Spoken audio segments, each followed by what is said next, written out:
Voilà, ravi de vous retrouver après cette longue trêve internationale de merde. Il faudrait que ça s'arrête, cette trêve internationale. Je n'en peux plus. Je suis à bout de cette trêve internationale. Et encore plus quand on refuse de jouer un match de Ligue 1. Bref. C'est vrai. Le rageux de sortie. Ça va les gars, pas malade? Vous voulez pas reporter le podcast? Non, c'est bon? Et non, parce que nous, pendant la trêve, on a continué à bosser avec notre libre antenne, sans moratoire en plus. Donc, l'OGC Nice ne joue pas, mais l'Olympique de Brice ne fait pas de podcast non plus. Écoutez, moi, vous refusez. Non, attendez. Vous refusez de jouer, moi, je refuse de faire une libre antenne. Et voilà, c'est comme ça, c'est tout. Ça, les mecs, il est bougon. Voilà. Non, en plus de ça, non, c'était déjà la libre antenne, bravo à vous, c'était très bien fait sur Twitch. C'était une première pour la chaîne Sport Content. Et vous avez inauguré ça de très belle manière. Donc, on a quadruplé le nombre d'abonnés, on est passé genre de 3 à 15, un truc comme ça, quintuplé même. Tu vois. Non, c'était un chat bien actif. C'était vraiment. Enfin, je pense qu'on est content de cette libre antenne. Carrément. Carrément. Moi, qui a poussé mon ordinateur jusqu'à l'extase. Oui, voilà. Et d'ailleurs, alors, puisqu'on y est et que j'avoue que. On a un Tipeee pour offrir un ordinateur. Exactement. Si vous voulez. Allez, c'est bientôt Noël, s'il vous plaît. Si vous voulez vous aussi ne plus voir Sky avec son Minitel et sa 56K, n'hésitez pas à envoyer sur Litchi un peu d'argent pour qu'il puisse s'acheter au moins un Commodore et peut-être passer à la DSL. Voilà, on va pas trop tout de suite. Le truc, il s'est enquillé 100 numéros de la voix d'hennissement en direct, aucun problème et tout. Voilà. Je sais pas ce qu'il a. Twitch, ça lui va pas. Voilà, c'est Twitch, ça. Lui aussi, c'est un trentenaire, il comprend pas ce que c'est. Bon, en tout cas, merci. Il va lui falloir. Ouais. Quelques séances, il va lui falloir pour s'habituer. C'est ça, voilà. Exactement. Bon, merci à vous en tout cas aussi, chers auditeurs, qui avez écouté la libre antenne et qui êtes là depuis. Et ceux qui ont participé. Et ceux qui ont participé aussi. Bien sûr. Effectivement, ceux qui ont participé, merci à vous. On va remettre ça très très vite. On est en train de tout bien caler. Comme Sky disait, il y a aussi plusieurs matchs là qui arrivent, tout ça. Donc, on va vraiment faire ces avant-matchs, les paris sportifs, notamment avec BetClick. Voilà, c'est notre partenaire. On les remercie et on vous remercie encore une fois, vous aussi, chers auditeurs, parce que c'est aussi grâce à vous. Et pour ça, ça va être très simple. Vous téléchargez l'appli BetClick. Si vous n'avez pas encore un compte chez BetClick, eh bien, c'est pas grave. Vous pouvez toujours faire ce compte-là chez BetClick. Vous mettez le code Avantinissa. On va tout vous mettre là. On a fait une petite, BetClick et nous, on vous a fait un petit visuel. On va vous le mettre juste après. Et puis, il y aura l'offre de bienvenue de 100 €. Et ceux qui auront les comptes BetClick, vous nous envoyez en MP ceux qui ont les comptes BetClick avec le code Avantinissa, vous nous envoyez en MP votre pseudo, tout ça.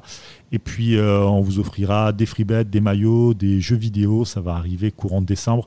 Donc, restez patients et restez surtout connectés. Et merci encore une fois à BetClick et à vous, les amis. Voilà pour BetClick. C'est le Papa Noël un peu avant l'heure. Ouais, Exactement. Papa Noël avant l'heure. Et puis, j'espère que ça sera beaucoup mieux que nous dans les paris sportifs. Parce que putain, si vous nous suivez là-dessus, je pense que le Papa Noël sera une ordure. Voilà. On préfère vous offrir des free bets que des conseils en paris. Hein, ça sera plus rentable pour vous. Je pense. Vaut mieux qu'on ait des free bets. Ça sera mieux. Quoique, à un moment donné, les théories, elles vont passer. Moi, je vous le dis, ça va passer. Voilà, c'est obligé. Ouais, un jour, tu vas taper juste. Un jour. Ouais, peut-être pour le prochain match contre le Slavia. On sait jamais. Parce qu'attends, les gars, si là vous gagnez pas contre le Slavia alors que vous refusez de jouer en Ligue 1, ça va être un running gag, les gars, je vous annonce. Non, plus sérieusement. C'est pour ça. C'est même pas le coup que Nice veut pas jouer ou quoi. C'est que ce règlement, je suis désolé, mais c'est de la merde. Que ça soit pour Marseille, Nice ou d'autres équipes. Mais bon, bref, là n'est pas la question. On va parler du Slavia Prague. C'est le prochain match pour l'OGC Nice. Un match qui arrive après de longs jours de repos pour les joueurs. Moi, je pense que c'est plutôt cool, cette période, sans forcément jouer, quand tu vois qu'il y a beaucoup d'équipes, notamment européennes, qui se plaignent d'avoir beaucoup de matchs, d'accumuler beaucoup de matchs, de ne pas avoir une grosse préparation. Avoir autant de jours de repos, avoir les jambes un peu légères face à un match qui est, je pense, en tout cas décisif pour l'avenir de Nice en Europe.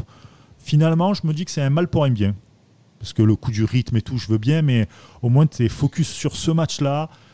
Tu joues, tu n'as pas peur d'aller dans l'engagement. Il y a quelque chose à faire, je pense, contre le Slavia. Excusez-moi les gars, je croyais qu'on était dans Avant Nice, l'émission sur l'OGC Nice, mais je vois que ça parle d'engagement, tout ça, donc je crois que je me suis trompé. Je vais vous laisser. Tu reviendras. Ah ben merci beaucoup, merci. Et n'oublie pas de faire ton code BetClick. Non. Après cette trêve, c'est même plus de trêve là, c'est carrément les vacances scolaires d'été quoi. Ça fait 3 mois qu'on n'a pas vu un match de Nice. Après, tu peux dire comme ça que c'est une bonne nouvelle dans le sens où ça me fait penser à certains joueurs qui avaient l'air carbonisés, notamment Camara et d'autres. Donc forcément que la trêve a dû leur faire un bien fou. Après voilà, on sait pas trop où on en est au niveau du Covid. On n'a pas eu le nom des joueurs pros qui ont été positifs, donc tout ça.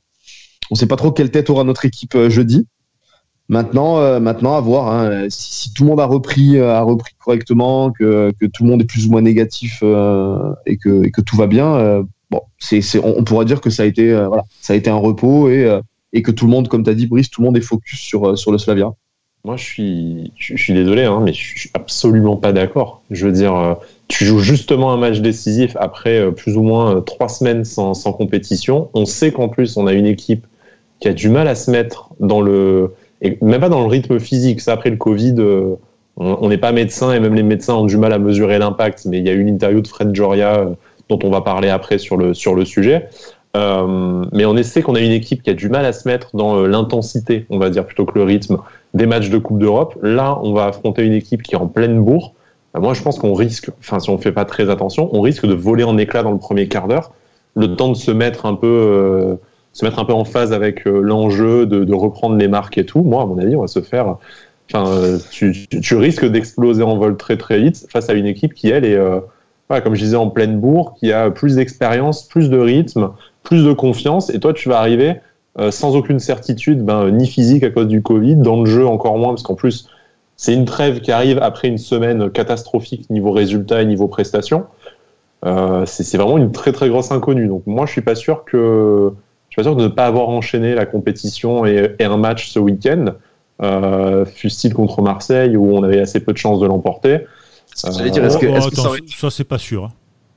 Brice, t'es gentil, mais tu vois, on aurait perdu face à Marseille. Il y aurait eu 2 types de réactions possibles. Ça aurait été, on est au fond du trou, on est dépressif et du coup on se serait fait péter le boule face au Slavia, mais à la fois on l'est déjà maintenant. Tu vois, qu'est-ce que ça aurait changé de plus qu'après 3 semaines de Covid et après la défaite dans le premier derby, mais au moins tu aurais eu quelque chose dans les jambes et tu aurais peut-être eu, je veux dire, une énormité. Hein, je sens qu'il y a certains de nos auditeurs qui vont frissonner, mais peut-être qu'on aurait eu une réaction d'orgueil. Sur un malentendu, on aurait peut-être eu une réaction d'orgueil. Là, en fait, tu sais que t'as rien. C'est peut-être plus l'inconnu qui prédomine qu'une quelconque réaction. Moi, personnellement, j'aurais préféré jouer ce week-end, quitte même à perdre. Mais je pense que ça aurait été mieux de jouer. Mieux. Dans l'état actuel, c'est impossible de jouer, mais je pense que ça aurait été plus facile de préparer le match face au Slavia avec un autre match avant. Après, il y a des 2 côtés, je pense, du pour et du contre, parce qu'autant on aurait pu dire que avec le nombre de cas de Covid qu'il y a eu comme tu as dit, tu as parlé de l'interview de Joria dans Nice Matin où il explique qu'il y a des joueurs qui étaient carbonisés après un simple footing, tout ça. S'il faut, on aurait perdu d'autres joueurs contre Marseille qui auraient peut-être été blessés ou physiquement complètement cuits. Donc je pense qu'il y a du pour et du contre. On pourra juger uniquement après le match du Slavia si c'était une bonne nouvelle ou pas. Mais je pense que dans les 2 cas, comme tu as dit, on pourra jamais affirmer là actuellement à 100% si c'est une bonne ou une mauvaise idée. L'usage dans le monde du foot te dit quand même que rien ne remplace la compétition et que les joueurs ils préfèrent enchaîner les matchs. Donc certes pas sur le rythme qu'on connaît en ce début d'année où je te rejoins, ça va peut-être permettre à certains qui avaient les jambes qui sifflaient d'éviter une grosse blessure dans les prochaines semaines et de pouvoir enchaîner le marathon. J'ai pas compté le nombre de matchs, j'ai le calendrier, mais on doit avoir une dizaine de matchs encore. 37 jours, je crois, c'est ça. C'est 27 jours pour le marathon. On a 9 matchs. Voilà. Sachant que il commence à faire froid, les terrains sont dégueulasses. Oui. Faut le rappeler, donc très dur. Ça favorise les blessures. On se souvient de l'interview, du podcast qu'on a fait avec Alexandre Elal. Donc tu vois, le fait d'avoir un peu plus de fraîcheur, le fait de... je trouve plutôt bien en tout cas. Voilà. T'as pas Après, blessé, c'est un match. Oui. C'était un match, il y avait quand même 2 semaines de trêve internationale qui a concerné assez peu de joueurs chez nous finalement et qui n'ont pas forcément eu un temps de jeu non plus etc. Donc, énorme. Voilà, oui. Donc comme dit Cédric, de toute façon, la sagesse habituelle, c'est on peut pas trop savoir. Déjà, on n'est pas médecin et bon, voilà ce que pour continuer sur l'interview de Fred Joria, c'est vraiment quelque chose qui a touché les joueurs de façon très différente. On a quand même un qui a perdu 4 kilos. Enfin, tu imagines ce que c'est en quelques jours de perdre 4 kilos quand tu es un footballeur professionnel. Niveau masse musculaire, tout ça. Il faut l'inoculer à Payet. J'ai pas osé dire si c'est Cardinal à la limite. Bon, moi, je crois. Oh, c'est pas bien. C'est moche. C'est pas beau. On l'aime bien. Mais non, voilà. T'as quand même un joueur qui a perdu 4 kilos. T'as ceux qui faisaient ils ont été obligés d'aménager des entraînements à 50% maximum de l'intensité. Et quand bien même ils sortaient rincés. Enfin, là, tu vas affronter un adversaire qui t'a battu avec son équipe B et qui va se renforcer avec, du coup, ces joueurs qui n'étaient pas là à cause du Covid au match aller. Donc, ils en ont planté 6 ce dernier match aussi. Ils en ont planté 6. Voilà, ils ont gagné 6-0 à l'extérieur, en plus, je crois, en championnat. C'est Opava, les mecs. Enfin, je connais pas beaucoup, mais. Non, mais ça fait genre un mec. Non, mais les gars, c'est Opava. Vous savez. Non, pas du tout, mais. C'est le mec qui est trop chaud. Non, mais Opava, je connaissais pas, donc j'ai quand même fait des recherches. Opava, ils sont 17e du championnat. Je savais même pas qu'il y avait 17 équipes dans la ligue. Il y en a 18, si tu veux, donc ils sont avant-dernier. Alors, je viens de regarder, ça s'appelle la Ligue Gambrinus. Je précise, comme le championnat tchèque. Voilà. Rien que déjà le nom, putain. Mais bref, ils sont. C'est un Pokémon. Non, mais si tu veux, ils sont 17e. Ils viennent de taper Opava chez eux. Je vais me pencher là-dessus. Très bien. Tiens, futur partenariat. C'est ça, on va les contacter. Non, mais voilà, ils tapent les 17e 6-0. Et là, le prochain match chez eux, c'est contre Brno, je crois que ça se dit comme ça, qui sont 16e. Mais c'est l'idéal. Tu accumules à bloc la confiance. Ils ont peut-être même fait tourner, parce que bon, je connais pas parfaitement les titulaires, j'ai pas regardé le match, je vous l'avoue. Mais peut-être même qu'ils ont eu le luxe de faire souffler des joueurs ou remettre en selle certains joueurs qui avaient eu le Covid. Donc. Moi, je pense que la préparation du Slavia a été forcément meilleure. Après, peut-être qu'on est quand même capable de gagner ce match, mais eux, ils abordent le match dans des meilleures dispositions. En plus d'avoir gagné au match aller, voilà. Tu veux que je te dise un truc ? Ouais, vas-y, Bada. Vas-y. Non, je disais après, on est là quand même à dire, pas limite à trouver des excuses, mais un peu se réconforter et tout quand même. Tu joues le Slavia Prague, tu joues pas non plus, tu vas pas aller jouer au Bayern, et c'est un match coup près pour ta poule d'Europa League. Voilà, on est d'accord. Tu joues une équipe qui t'a marché dessus au match aller, avec son équipe B. Mais est-ce que tu t'es fait marcher dessus parce que t'es nul aussi, ou est-ce parce qu'ils ont été vraiment au-dessus comme tu as parlé de réaction d'orgueil, il va clairement en falloir une là. On aborde ce second marathon là, avant la trêve hivernale par 3 matchs à domicile. Donc je pense que voilà, les joueurs ils ont intérêt à nous montrer autre chose, à nous montrer que le derby perdu contre Monaco et le dernier match contre le Slavia, ils vont vouloir se rattraper, donc ils ont intérêt de nous montrer quelque chose, je pense. Mais c'est surtout que là, le Slavia, comme on avait dit, c'était un peu comme si tu jouais un 16e ou un 8e de finale d'Europa League. C'est-à-dire c'était match aller-retour. On va dire tu perds 3-2 dans ta tête, c'est genre on est obligé de le gagner, sinon on passe pas. Donc c'est là que tu vas voir. Tu gagnes 1-0, ça va. Oui, mais même tu gagnes 1-0. Là, sincèrement, j'avoue que moi je suis toujours pour prôner le jeu. Voilà, je préfère me régaler devant la télé plutôt que voir une équipe gagner 1-0 de manière un peu Catenaccio où les mecs ça joue pas et tout ça. Mais à la limite là tu as besoin juste de points pour être qualifié, pour continuer ton aventure quand même. Tu vas pas te dire qu'à partir de là c'est fini. Pour la confiance aussi et surtout pour tes supporters. Donc ne serait-ce que 1-0 c'est déjà ça. C'est déjà En même temps, vu qu'on ne s'est pas proposé de jeu depuis 2 ans, le choix est vite fait, quoi. On n'a pas grand-chose auquel renoncer. Faut pas dire ça. On a fait. Non. On a quand même fait. Ici même dans le podcast, on a quand même dit qu'il y avait quand même des phases de jeu selon certains matchs, notamment... Un match s'arranger. Un match. Non. Angers a été le match le plus abouti, mais on a fait d'autres. Il y avait d'autres phases de jeu où on commençait à dire oui, on voit un tout petit peu ce que Vieira veut mettre en place, etc. J'ai pas dit que c'était abouti. Il y a eu 2-3 matchs d'affilée parce qu'on a commencé à parler de régularité même. Lille. Et puis ça c'est. Ouais. Il y a eu. Et après ça s'est cassé la gueule. Il y a quand même eu des trucs. C'est jamais été abouti, c'est vrai, sauf Angers. Donc voilà, mais peut-être qu'on va retrouver.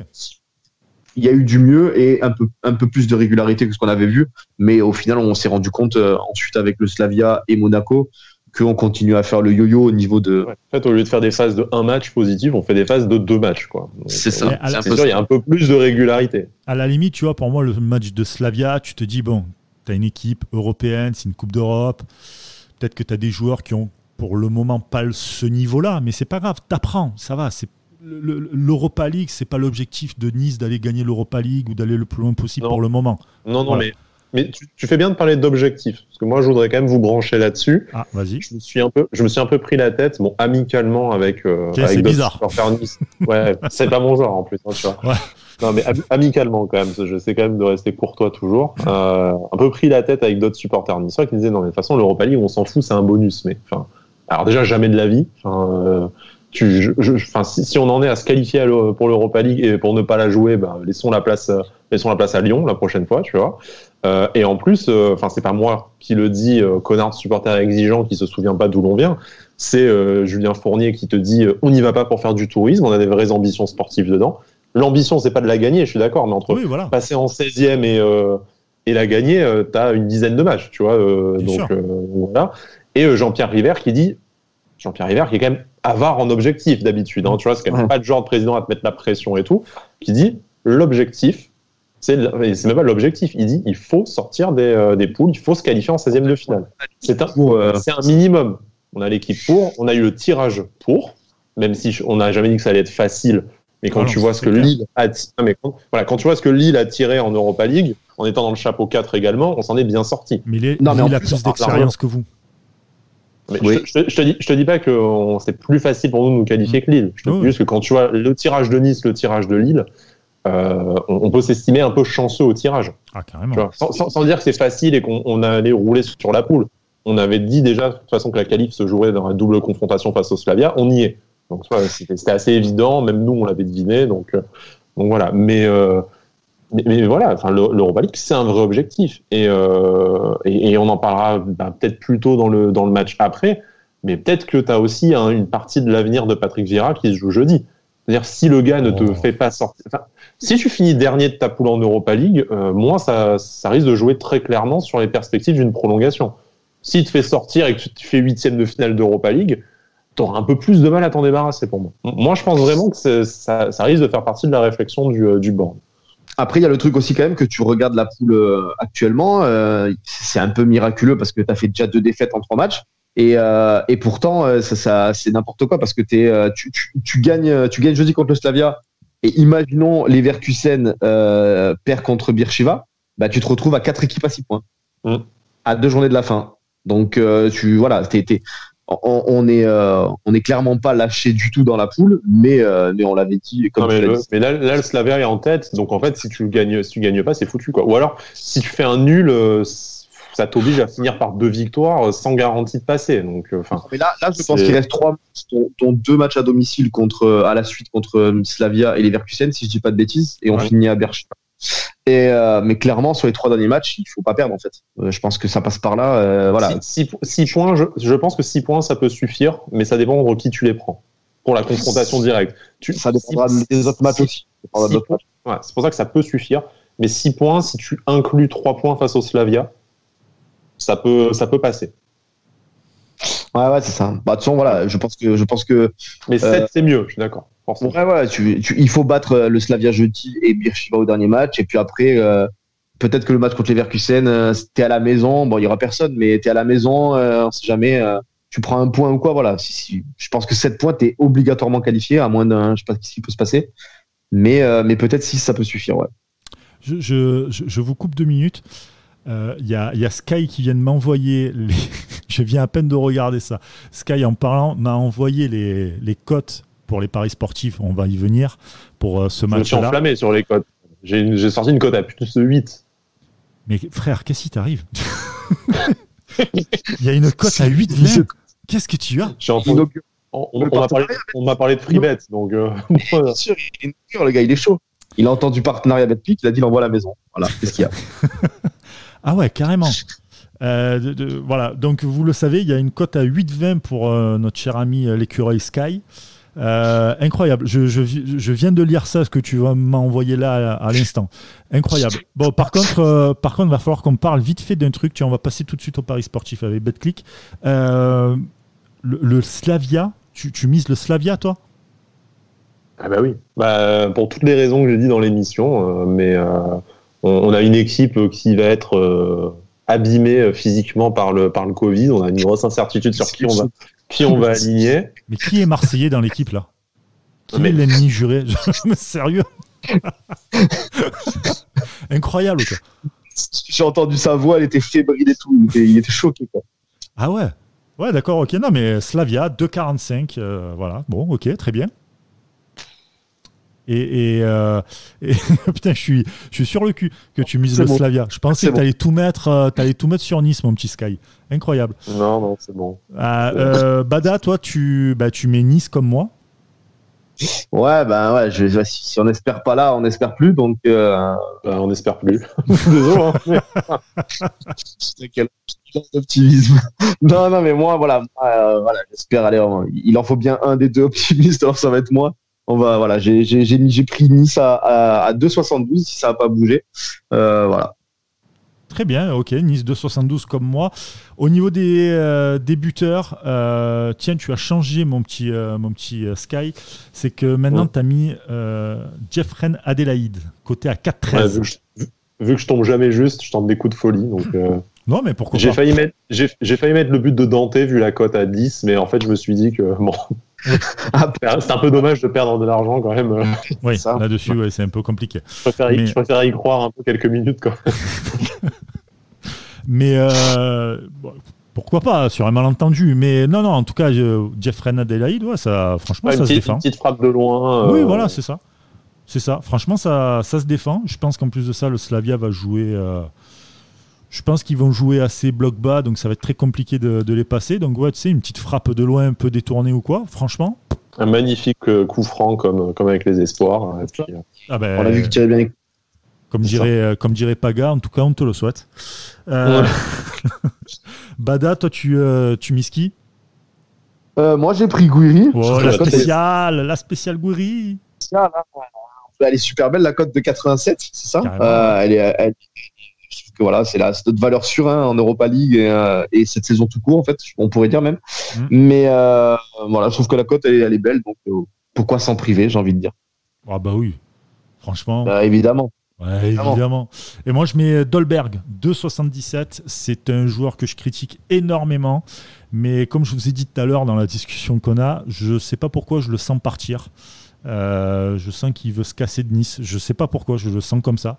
Et du coup, tu le mets buteur. Et je le mets buteur parce qu'à un moment donné, c'est la Coupe d'Europe et il va falloir qu'il se montre.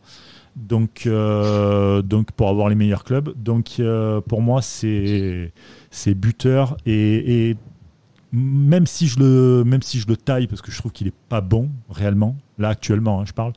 C'est le genre de gars, en une touche de balle, il peut éliminer plusieurs défenseurs. Et dans des équipes comme ça qui jouent un peu bloc bas, je trouve, c'est toujours bon d'avoir ce style de joueur avec cette petite patte comme ça. Donc, ouais, Dolberg, 2,77. Ça doit passer. T'es vraiment persuadé qu'ils vont jouer bloc bas. Hein. Moi, je m'attends pas vraiment au même genre de match. Je pense qu'au début, je pense. Après, déjà, c'est ce qu'ils avaient plus ou moins montré contre Nice. Comment ? Ils n'ont pas intérêt à perdre chez nous, en fait. C'est donc, ça. Les gars, on parle d'animaux qui ont collé 6 buts ce week-end. Nous, les mecs, ils sont malades. Contre le 17e. Ils vont arriver avec les compresses de... Ils vont arriver avec les compresses d'eau fraîche pour faire baisser la fièvre. Nos joueurs, en un quart d'heure, on va se faire rouster. Mec, tu préfères ça ou une équipe qui ne sait même pas jouer au foot comme l'OM, par exemple. Je te le dis clairement. Hein. Parce que nous, la 13e défaite, on se la prend. Hein. Donc, tu vois. Ouais, mais les gars, on parle de l'espèce de 13 d'eau fraîche pour faire baisser la fièvre. Nos joueurs, en un quart d'heure, on va se faire rouster. Mec, tu préfères ça ou une équipe qui ne sait même pas jouer au foot comme l'OM, par exemple. Je te le dis clairement. Parce que nous, la 13e défaite, on se la prend. Hein. Donc, tu vois. Ça serait incroyable quand même, ça. Ça, il faut quand même. C'est le match dans le match, ça, avec Marseille. Ouais, enfin, me lancez pas trop là-dessus parce qu'on va faire un podcast de 2 heures où je vais insulter tout l'arbre généalogique des joueurs. Tellement que je les déteste. C'est honteux. Bref. On va continuer avec les cotes à plus de 3. Et là, les amis, incroyable. Et moi, je vous dis, sincèrement, si ça passe, magnifique. Score de 2-1 pour le Slavia, score exact 2-1, cote à 8,20 par notre ami Sky, incroyable. Oui. La plus grosse cote que tu as dû miser, je pense. Eh oui, on n'est toujours pas à la cote à 85 de notre ami bordelais. Ah, mais on sent que toi, tu es un peu un diesel. Tu vois, tu montes tout doucement, mais tu vas y arriver. Allez, avant la fin de la saison, je vous fais péter une cote à 100. Ouh, il est chaud. Il est chaud. BetClick est en PLS. Ouh là là. BetClick en PLS. C'est ça. Il mettra 1 centime, mais il placera une cote à 100. Est-ce qu'il y a un truc, Nice gagne la Coupe de France avec triplé de PLM? Ça, je me chauffe bien. Non, je sais pas. Non, mais en tout cas, voilà, score exact 2-1 pour le Slavia, cote à 8,20 pour notre ami Sky. Ouais, je suis sur le cul. Franchement, je suis sur le cul. Écoute, c'est vraiment pas mal, j'ai envie de te dire. Et toi, Bada, c'était... Attends, si je me souviens bien de tête, nul à la mi-temps et Nice gagne, je crois, c'est ça? Je sens pas j'ai une révélation. Je sens pas un gros score. Je vois un petit 0-0 à la mi-temps et on débloque le match en deuxième mi-temps. Une petite victoire 1-0. Entre un qui a des théories et l'autre qui a des révélations, venez me chercher, pitié là. Voilà, j'ai regardé le score exact 1-0, mais j'ai trouvé ça que c'était plus mignon. Le nul à la mi-temps et Nice gagne, voilà. Un petit, voilà. Très bien. À 5, très bien. Eh ben, je viens de réaliser, vous êtes tous chauves, en plus ça fait un peu secte de Skippy. Ou avant il y avait Bada de Collioure, maintenant il y a Bada de Lourdes. Il a des révélations. Voilà, il a des révélations. Bon, ben, c'est comme ça. Voilà, c'est beau. Voilà. Écoutez, moi je vois Nice gagne par 1 but d'écart et c'est une cote à 4,15. Je pense que ça va être un match un peu serré. Et ça peut le faire aussi. Ça. Oui, ça peut le faire. Franchement, je pense que ça peut le faire. Nice qui gagne par 1 but d'écart. Après, hop, si les joueurs sont assez intelligents, c'est bon, Sky rebondit pas là-dessus. Je pense qu'ils peuvent fermer le jeu et garder le résultat. Donc oui. Ça, franchement, les gars, ça se tente.